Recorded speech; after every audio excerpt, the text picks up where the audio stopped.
আজকের রেসিপি হলো চিংড়ি বাটা পটল। আশা করি পটলের অনেক রেসিপি আপনারা এর আগে খেয়েছেন বা পটল চিংড়ির রেসিপি খেয়েছেন, কিন্তু চিংড়ি দিয়ে পটলের এই রেসিপিটি একবার ট্রাই করে দেখুন। এটি অন্য সমস্ত রেসিপির থেকে সম্পূর্ণ ভিন্ন আর খেতেও হয় দুর্দান্ত। বাই দ্য ওয়ে, আমি আপনাদের সকলকে আমার চ্যানেলে স্বাগত। চিংড়ি বাটা পটল তৈরি করার জন্য আমাদের লাগবে একদম দেশি টাটকা পটল। দেখুন, আমি এখানে পটল নিয়ে নিয়েছি। এরকম গোল সাইজের পটল নিলে তরকারিটা বেশি ভালো হবে। আপনারা আপনাদের পছন্দের মতন পটল নেবেন। পটলটাকে এবার আমি ধুয়ে ভালোভাবে পরিষ্কার করে কেটে নিয়েছি। দেখুন, আমি পটলটাকে গোটা গোটা রেখেছি আর সাইড দিয়ে এরকমভাবে কেটে কেটে দিয়েছি। দেখুন, আমি তুলে দেখাচ্ছি, দু সাইডটা এরকমভাবে সুন্দরভাবে কেটে কেটে দিয়েছি আর পটলগুলো গোটা রেখেছি আর একদম কচি পটল নিয়েছি। এবার এটাকে আমি ধুয়ে পরিষ্কার করে নেব। এবার আমি একটা চপার নিচ্ছি, তাতে আমি চিংড়ি মাছ দিয়ে দিচ্ছি। চিংড়িটাকে আমি ভালোভাবে ধুয়ে পরিষ্কার করে নুন হলুদ মাখিয়ে নিয়েছি। এবার এটাকে আমি এই চপার দিয়ে খুব ভালোভাবে চপ করে নেব। যাদের বাড়িতে শিলনোড়া নেই বা যাদের শিলে বাটতে অসুবিধা হয়, তারা এইভাবে আপনারা একদম চিংড়িটাকে রেডি করে নিতে পারবেন। এতে মিক্সির মতন একদম ঘেঁটেও যাবে না, একদম সুন্দর হবে। দেখুন, আমি পটলটাকে খুব ভালোভাবে ধুয়ে পরিষ্কার করে নিয়েছি। এবার এতে আমি দিয়ে দেবো পরিমাণ মতো নুন আর দিয়ে দেবো হলুদ। নুন ও হলুদ দিয়ে পটলটাকে খুব ভালোভাবে নুন হলুদ মাখিয়ে নেব। আপনি যদি আমার চ্যানেলে নতুন হন তাহলে দয়া করে আমার চ্যানেলটি সাবস্ক্রাইব করে নেবেন ও পাশে থাকা বেল আইকন প্রেস করে দেবেন। এবার গ্যাসে আমি কড়া নিয়ে নিয়েছি, তাতে আমি দিয়ে দিচ্ছি সর্ষের তেল। তেল গরম হয়ে যাওয়া পর্যন্ত অপেক্ষা করব। তেল গরম হয়ে গেলে তেলটাকে আমি কড়ায় খুব ভালোভাবে স্প্রেড করে দেবো। এবার এতে আমি এক এক করে পটলগুলো দিয়ে দেবো। পটলগুলোকে নেড়ে চেড়ে আমি খুব সুন্দর করে লাল করে ভেজে নেব। আমার চ্যানেলে পটলের আরও অনেক রেসিপি রয়েছে, আপনারা চাইলে সেই ভিডিওগুলোও দেখতে পারেন। তার লিঙ্কও আমি ডেসক্রিপশানে দিয়ে দেবো। আমার চ্যানেলে আরও অনেক বিভিন্ন তরকারি রেসিপি রয়েছে, তার লিঙ্কও আমি ডেসক্রিপশানে দিয়ে দেবো। আপনারা চাইলে সেই ভিডিওগুলোও দেখতে পারেন। পটলটাকে যাতে খুব সুন্দরভাবে ভাজা হয়, তার জন্য আমি এটাকে 2-3 মিনিটের জন্য ঢাকনা চাপা দিয়ে দেবো। 2-3 মিনিট হয়ে গেলে ঢাকনা সরিয়ে নিচ্ছি, নিয়ে এটাকে আমি নেড়ে চেড়ে খুব সুন্দরভাবে ভেজে নিচ্ছি। এইভাবে ঢাকনা চাপা দিয়ে ভাপে কম আঁচে ভাজলে পটলগুলো খুব সুন্দরভাবে সিদ্ধও হবে আর খুব সুন্দরভাবে ভাজাও হয়ে যাবে। একদিকটা ভাজা হয়ে গেলে উল্টে পাল্টে দিয়ে অপর দিকটাকেও আমি ভেজে নেব।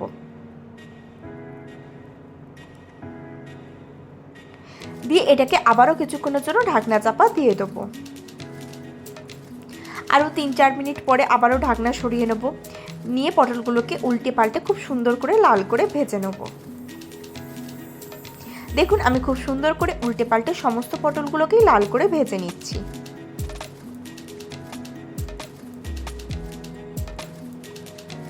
আপনারা বাড়িতে অবশ্যই একবার এই চিংড়ি বাটা পটলের রেসিপিটি ট্রাই করবেন। এটি অন্য সমস্ত পটলের রেসিপির থেকে সম্পূর্ণ ভিন্ন আর খেতেও হয় দুর্দান্ত। পটলগুলো ভাজা হয়ে গেলে এগুলোকে আমি একটা পাত্রে তুলে নেব। দেখুন, আমি পটলগুলোকে খুব সুন্দরভাবে একটা পাত্রে তুলে নিয়েছি। এবার ওই তেলেই আমি দিয়ে দিচ্ছি পেঁয়াজ বাটা। পেঁয়াজ বাটা দিয়ে পেঁয়াজ বাটাটাকে খুব ভালো করে নেড়ে চেড়ে ভেজে নেব। পেঁয়াজটা অর্ধেক ভাজা হয়ে গেলে এতে আমি দিয়ে দেবো রসুন বাটা আর দিয়ে দেবো আদা বাটা। আদা ও রসুন দিয়েও এটাকে খুব ভালোভাবে নেড়ে চেড়ে খুব সুন্দর করে কষিয়ে নেব।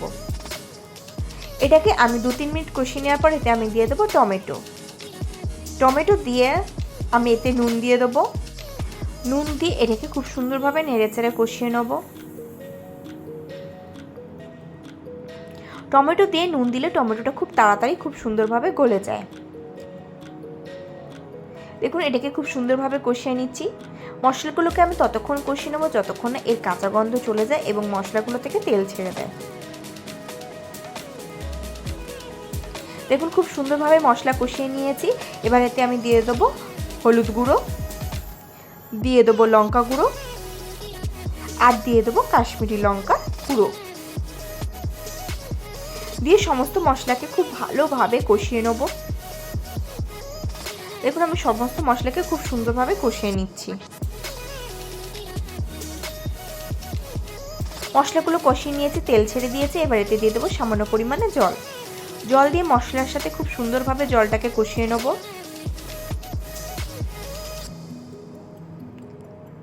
দেখুন, খুব সুন্দরভাবে মশলা ও জলটাকে কষিয়ে নিয়েছি।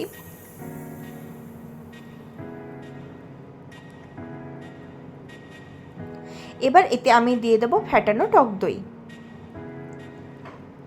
আমি এখানে বড় চামচের 1 চামচ মতন ফ্যাটানো টক দই ব্যবহার করেছি। টক দইটাকে এর সাথে খুব সুন্দরভাবে মিশিয়ে নেব। দেখুন আমি খুব সুন্দরভাবে এটাকে এর সাথে মিশিয়ে নিচ্ছি।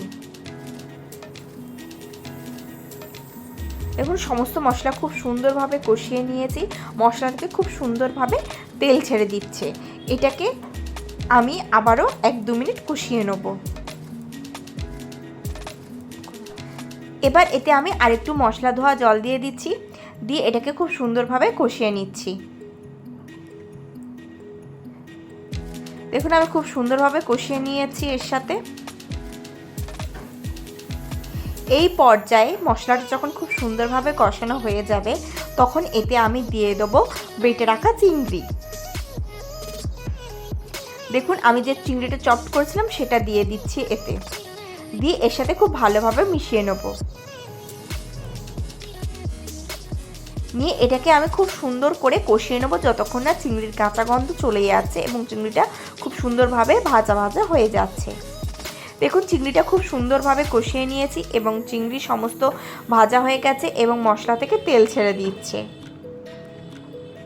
এটাকে আমি আরও 2-3 মিনিট নাড়িয়ে চাড়িয়ে নেব। নিয়ে এতে আমি দিয়ে দেবো ভেজে রাখা পটল। পটল দিয়ে পটলটাকে এর সাথে খুব সুন্দরভাবে নেড়ে চেড়ে কষিয়ে নেব।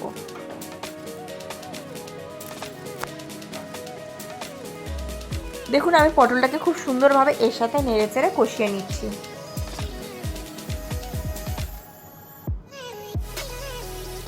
খুব সুন্দরভাবে চিংড়ি আর পটলটাকে কষিয়ে দিয়েছি। দেখুন মশলাটাকে খুব সুন্দরভাবে কষিয়ে দিয়েছি। এবার এতে আমি দিয়ে দেবো পরিমাণ মতন জল। জলটা আপনারা যেরকম গ্রেভি খাবেন সেই অনুপাতে দেবেন।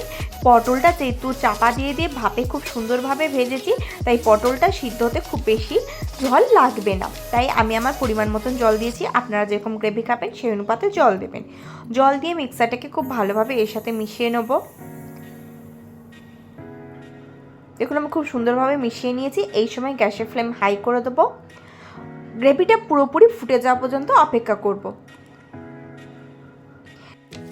গ্রেভিটা যখন খুব সুন্দরভাবে টকবক করে ফুটে যাবে তখন আমি গ্যাসের ফ্লেমটাকে কমিয়ে দেবো, দিয়ে এটাকে আমি ঢাকনা চাপা দিয়ে দেবো 5 থেকে 6 মিনিটের জন্য। 6-7 মিনিট পরে ঢাকনা সরিয়ে নেব। নিলে দেখুন আমাদের গ্রেভিটা খুব সুন্দরভাবে তৈরি হয়ে গেছে, সমস্ত পটলও সিদ্ধ হয়ে গিয়েছে। এবার আমি ওপর থেকে গরম মশলা দিয়ে দেবো। গরম মশলা দিয়ে এটাকে খুব সুন্দরভাবে মিশিয়ে নেব। এই গরম মশলাটা শেষে দিলে এর স্বাদ সম্পূর্ণ চেঞ্জ হয়ে যায়। মশলাটাকে খুব সুন্দরভাবে এর সাথে মিশিয়ে দিচ্ছি। দিয়ে এবার গ্যাসের ফ্লেমটাকে আমি অফ করে দেবো। দিয়ে এটাকে আমি ঢাকনা চাপা দিয়ে দেবো, দিয়ে রেখে দেবো স্ট্যান্ডিং টাইমে 3 থেকে 4 মিনিটের জন্য। তাহলেই তৈরি হয়ে যাবে আজকের আমাদের রেসিপি চিংড়ি বাটা পটল। দেখুন কত সহজে এবং ইজিলি তৈরি হয়ে গেল আজকের এই রেসিপি চিংড়ি বাটা পটল। আপনারা অবশ্যই একবার বাড়িতে এই রেসিপিটি ট্রাই করবেন। ছোট থেকে বড় সকলেই নিমেষে 1 থালা ভাত শেষ করে দেবে এই পটল দিয়ে। যারা পটল পছন্দ করে তারা তো খাবেই, যারা পছন্দ করে না তারাও খাবে চেটে পুটে। আশা করি আজকের ভিডিওটি আপনাদের ভালো লেগেছে। যদি ভালো লাগে তাহলে অবশ্যই লাইক করবেন, কমেন্ট করবেন, শেয়ার করবেন আর আমার চ্যানেলটি অবশ্যই সাবস্ক্রাইব করে নেবেন এরকম নিত্য নতুন রেসিপি সবার আগে পাওয়ার জন্য।